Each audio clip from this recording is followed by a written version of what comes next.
Una de las cargas que he tenido en mi corazón es la calidad y los problemas con el liderazgo cristiano. El año pasado, los gastos por crimen eclesiástico, se llaman los delitos que cometen los líderes eclesiásticos, llegaron casi a 40.000 millones de dólares en el mundo. Esos son los casos que se llevaron a la corte, no, muchos casos nunca llegaron a la corte. Y se espera que el crimen eclesiástico llegue en el 2025 a los 60.000 millones de dólares. Hay una crisis de liderazgo muy fuerte. El año pasado el Señor me dio la oportunidad de participar de una consulta en Sao Paulo, donde hubo personas de todo el mundo hablando sobre uno de los graves problemas de la Iglesia en estos días, que es la teología de la prosperidad.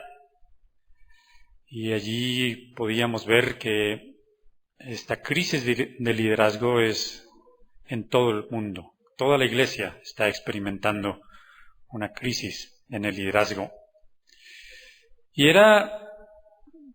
cuando estaba leyendo este texto de Jeremías, capítulo 23, me acordé de cómo es que evaluábamos esa situación. Jeremías vivió en un momento muy difícil en la historia de Israel, de Judá. Ya habían pasado los reinados de Manasés y Amón, dos de los reyes más corruptos y que se alejaron más de la ley del Señor. Así que el pueblo ya había vivido casi 6 décadas de la influencia negativa de estos reyes. Vivía el pueblo en una espiral de deterioro moral, social, espiritual, político. En todos los niveles el pueblo vivía alejado de la ley del Señor. Y en el lugar donde uno esperaba que hubiera algo de esperanza en ese momento, en los líderes religiosos del pueblo, el Señor nos muestra a través del profeta Jeremías que tampoco los profetas y los sacerdotes se habían alejado del Señor. Y es lo que vemos en este texto de Jeremías. Y quisiera que veamos aquí 4 áreas de dificultad en el liderazgo espiritual.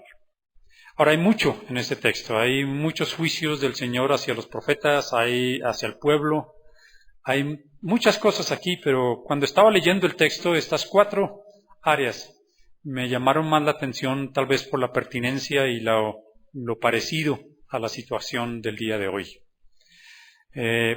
Son 4 frases que quisiera resaltar en este texto de Jeremías 23. Así que si tienen su Biblia, manténganla abierta. Vamos a utilizar este texto. Vamos a orar antes de comenzar.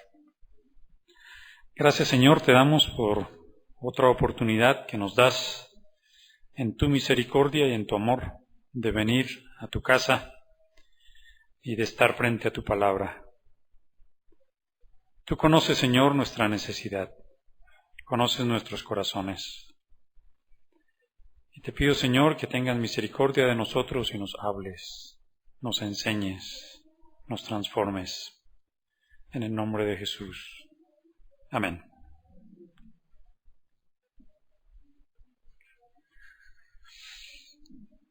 Una crisis de liderazgo que había afectado todas las áreas del pueblo de Judá y de la ciudad de Jerusalén. La primera frase que me llamó la atención la encontramos en el versículo 10. El versículo dice: a causa de la maldición el país está lleno de adúlteros, la tierra está de luto y los pastos del desierto se han secado. Los profetas corren tras la maldad y usan su poder para la injusticia. Esa última frase, los profetas corren tras la maldad y usan su poder para la injusticia. Uno sabe que toda persona que tiene el llamado al liderazgo va a tener que lidiar con poder, tiene acceso al poder. De diferentes niveles, pero toda persona en el liderazgo va a tener que enfrentarse con cómo manejar el acceso al poder. En el caso de los profetas de Judá y de Jerusalén, ellos estaban utilizando el poder que venía con su investidura de profeta para actuar injustamente en el pueblo. Y si uno lee Jeremías o Miqueas o Amós y otros profetas, uno se da cuenta que lo que estaba pasando es que los profetas y los sacerdotes se habían aliado, por un lado con los reyes y por otro lado con los jueces, para quitarle a las viudas, a los huérfanos y a los extranjeros las propiedades y los derechos que ellos tenían, para pisotearlos y para acabarlos totalmente. El acceso al poder de los profetas que el Señor le había dado para que sirvieran al pueblo, lo estaban usando para promover la injusticia en el pueblo. Y lo que más, o el sector que más sufría esa injusticia, era el sector de los huérfanos, de las viudas y los extranjeros, los marginalizados, los pobres, los que no tenían quien más los defendiera. El acceso al poder había corrompido el corazón de los profetas. Y eso lo vemos que es un peligro muy grande también hoy. Tal vez ustedes conocen líderes que comenzaron bien, que tenían un corazón por el pueblo de Dios, que amaba al Señor. Pero cuando llegaron a cierto nivel de liderazgo, el poder dañó su corazón y cambiaron. Y ahora aprovechan su liderazgo para su propio beneficio. Ahora vemos en las iglesias problemas de corrupción, problemas de prebendarismos o otros tipos de problemas, nepotismo y otras cosas, donde los líderes utilizan su poder para promover la injusticia. La justicia, que es lo que todos debemos buscar, el reino de Dios y su justicia, dejó de ser lo que los profetas buscaban. Es muy fácil dejarnos corromper por el poder. Y toda persona que está llamada al liderazgo, toda persona que está llamada a un ministerio, debe tener en cuenta que debe prepararse para que el poder no corrompa su corazón. Y cuando llegue a esos niveles, entonces en lugar de usar su poder para la injusticia, utilice el poder para promover los valores del reino de Dios. La segunda frase que me llamó la atención está en el versículo 14. Bueno, leemos desde el versículo 13. Algo insólito he observado entre los profetas de Samaria. Profetizaron en nombre de Baal y descarriaron a mi pueblo Israel.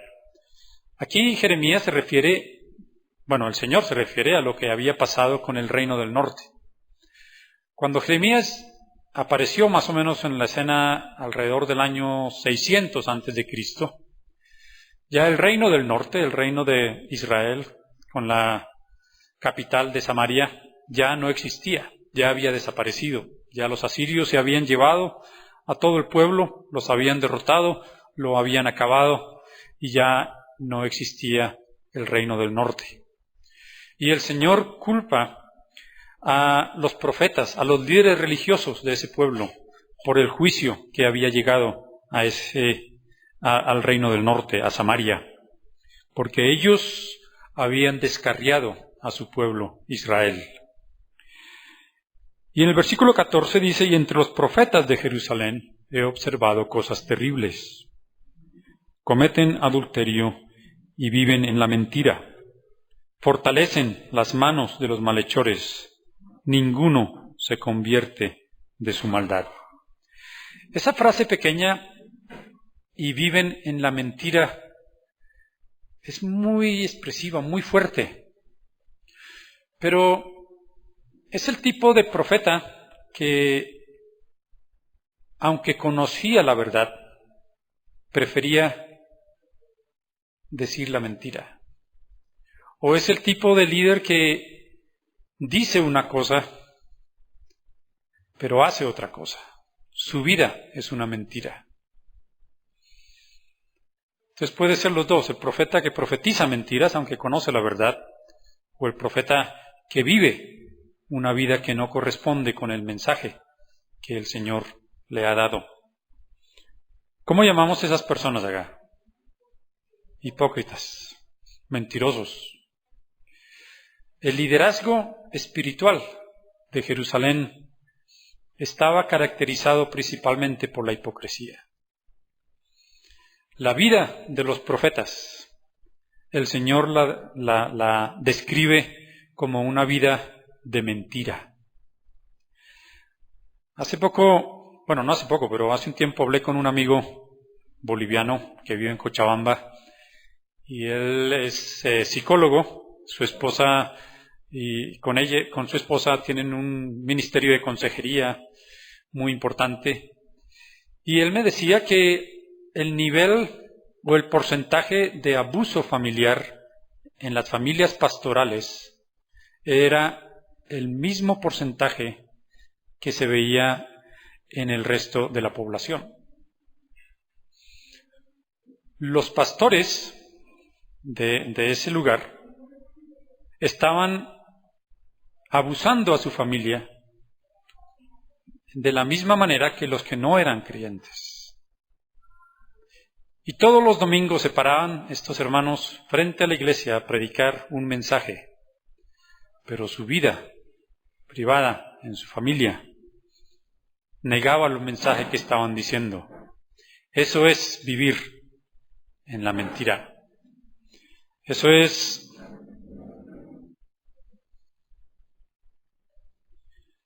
como dice el Señor aquí, vivir en la mentira. Y el resultado que nos dice el profeta es que se fortalecía la maldad y nadie llegaba al arrepentimiento. Ninguno se convertía de la maldad. Y vemos hoy lo mismo. Es el testimonio de los líderes cristianos, uno de los mayores tropiezos para que la gente venga y se entregue al Señor. ¿No les ha pasado a ustedes cuando han compartido con alguien y dicen, sí, ya sé, pero recuerda el pastorcito este, o el profeta este, o el apóstol tal, mira lo que hizo? Personas que viven en la mentira. La tercera frase que me llamó la atención de estos profetas de Israel, de Jerusalén, la encontramos en el versículo 16. Así dice el Señor Todopoderoso: no hagan caso de lo que dicen los profetas, pues alientan en ustedes falsas esperanzas. Cuentan visiones que se han imaginado y que no proceden de la boca del Señor.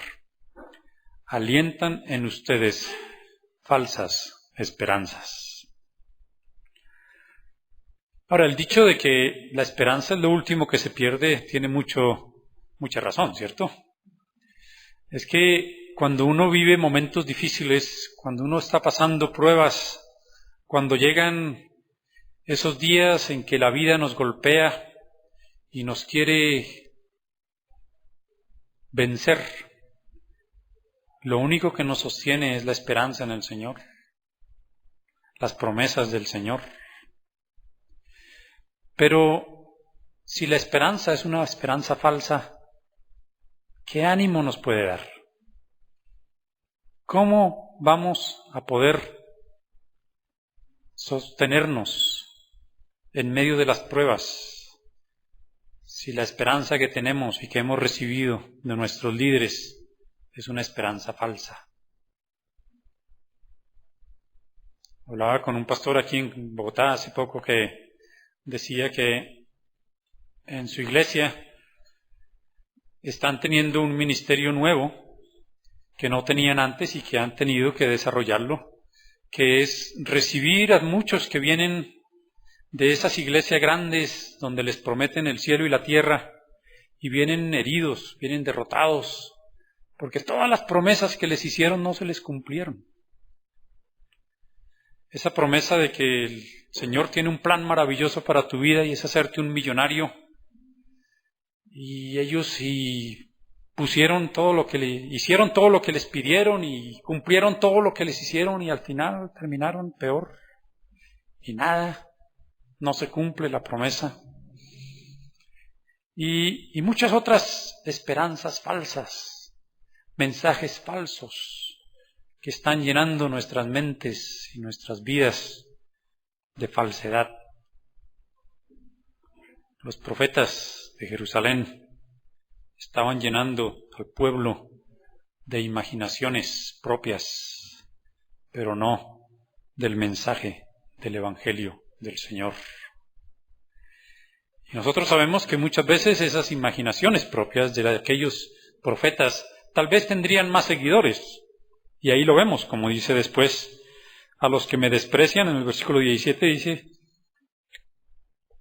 les aseguran que yo digo que gozarán de bienestar. No se preocupe, sigan dando como sea, Dios lo va a prosperar. No se arrepienta tampoco, ni deje de hacer lo que está haciendo, Dios lo va a prosperar. A los que obedecen los dictados de su terco corazón, les dicen que no les sobrevendrá ningún mal. Tranquilo, viva como sea, Dios lo va a ayudar. Y el mensaje de arrepentimiento, el mensaje de cambio de vida, no es popular. Pero ese es el mensaje verdadero. El otro es un mensaje que el Señor lo califica como una falsa esperanza. Y la cuarta frase que me llamó la atención de este texto está en el versículo 21. Yo no envié a esos profetas, pero ellos corrieron. Ni siquiera les hablé, pero ellos profetizaron. Qué duro, ¿no? Yo no envié a esos profetas. Mira, es muy fácil creerse líder. Es muy fácil aprenderse el vocabulario y hacer todo lo que un líder hace. Hoy por hoy es muy fácil comenzar una iglesia. No hay sino que seguir los pasos. No se necesita orar, no se necesita la ayuda del Espíritu Santo. Uno sigue todos los pasos que le dan a uno y comienza una iglesia. Pero yo no lo he enviado, dice el Señor. Me hace acordar las palabras de Jesús en el Sermón del Monte, que decía, pero algunos dirán, Señor, Señor, en tu nombre hicimos muchos milagros y campañas grandes, y en tu nombre llenamos estadios, y hicimos todo esto, y construimos todos estos templos, y en tu nombre hicimos todo esto. ¿Y qué les dice el Señor? ¿Y ustedes quiénes son? Yo no sé quiénes son ustedes, no los conozco. Váyanse de aquí. Yo no envié a esos profetas. Muy fácil creerse un líder sin serlo. Un amigo chileno me contaba, yo le pregunté, ¿cómo ha afectado la bonanza económica en Chile a la iglesia? Y él me decía, mira, eso es muy fuerte porque mucha gente se ha dado cuenta que abrir una iglesia es buen negocio. Y entonces hay muchas iglesias que han aparecido por mucho lado. Y la gente va y se llenan y como a los 10 años desaparece la iglesia porque ya el pastor tiene suficiente plata para vivir el resto de su vida, tranquilo. A esos pastores, a esos profetas, yo no los envié. Tenemos que estar seguros, los que estamos en el liderazgo, que cuando estamos ahí, estamos porque el Señor nos llamó, porque el Señor nos envió, porque el Señor nos puso ahí. Que el Señor analice nuestros corazones y nos se dé cuenta que los motivos de servir o que estar en ese momento ahí no es por los beneficios propios que podamos tener, sino porque Él nos ha llamado a estar ahí. A Jeremías eso fue lo que le ayudó. Ustedes conocen la historia de Jeremías, que fue perseguido, hasta casi lo matan, y atentaron varias veces contra su vida. Pero el Señor lo sostuvo, y lo único que lo mantuvo a Jeremías firme, a pesar de sus quejas y a pesar de las veces que le gritaba a Dios, pero ya no más, ya no quiero más.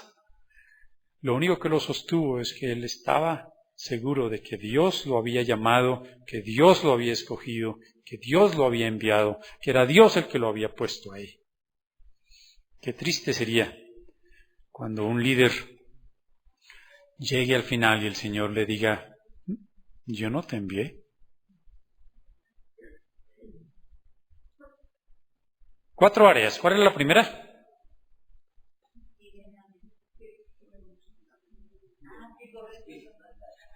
Exacto. Que utilizan su poder para la injusticia. Y lo contrario de eso sería un líder que sigue el modelo de Jesús, que dijo, yo no vine para ser servido, sino para servir. Un líder que se mantiene incólume ante el poder, que si bien recibe el poder, porque es parte de su cargo, pero el poder no le corrompe su corazón. Un líder que sirve, que tiene claro que está ahí no para mandar o para aprovecharse de su cargo, sino para servir, porque es el Señor. Él está sirviendo al Señor y no a otros. La segunda, vive en la mentira. Tenemos que orar por nuestros líderes, que sean personas que integren en su vida el mensaje que el Señor les ha dado para predicar. Que no sean personas que digan una cosa y hagan otra cosa. Que no sean personas que vivan en la mentira, sino que sus vidas sean abiertas, transparentes, integradas y que sean comprometidos realmente con la palabra del Señor. La tercera, alientan falsas esperanzas. Tenemos que orar por eso. A mí me duele mucho ver miles y miles de personas ir a esos lugares donde les hacen promesas que no las pueden cumplir. Y yo sé que muchos de ellos van a salir quebrados, dañados. Muchos de ellos ni siquiera van a seguir interesados en el Señor, porque les han llenado de esperanzas falsas. Debemos orar por líderes que prediquen la verdad del Evangelio. Líderes que nos den alimento que sí sea del Señor. Y que la esperanza que tenemos sea la esperanza verdadera. Y la cuarta, no fueron enviados por el Señor. Y aquí es un poquito más difícil, porque ya la persona puede decir, bueno, el Señor me envió. Pero tenemos que orar que nuestros líderes sean realmente hombres y mujeres que Dios envía. Que no sean personas que llegan y se aprovechan y vienen a hacer ministerio por sus propios intereses, por sus propios motivos, sino que sean enviados por el Señor. Y me parece que un liderazgo así es un liderazgo que necesitamos para reducir esa crisis de liderazgo que está corroyendo y corrompiendo la Iglesia. Oremos que los líderes que el Señor nos da sean personas que viven la verdad, que predican la verdad y que andan en la verdad en todo momento. Amén. Oramos. Gracias, Señor, por tu palabra. Ayúdanos, Señor, a orar por nuestros líderes, nuestros pastores, Pon carga en nuestros corazones para orar por ellos, mantenerlos siempre delante de ti, para que tú los protejas de todos estos peligros, en el nombre de Jesús. Amén.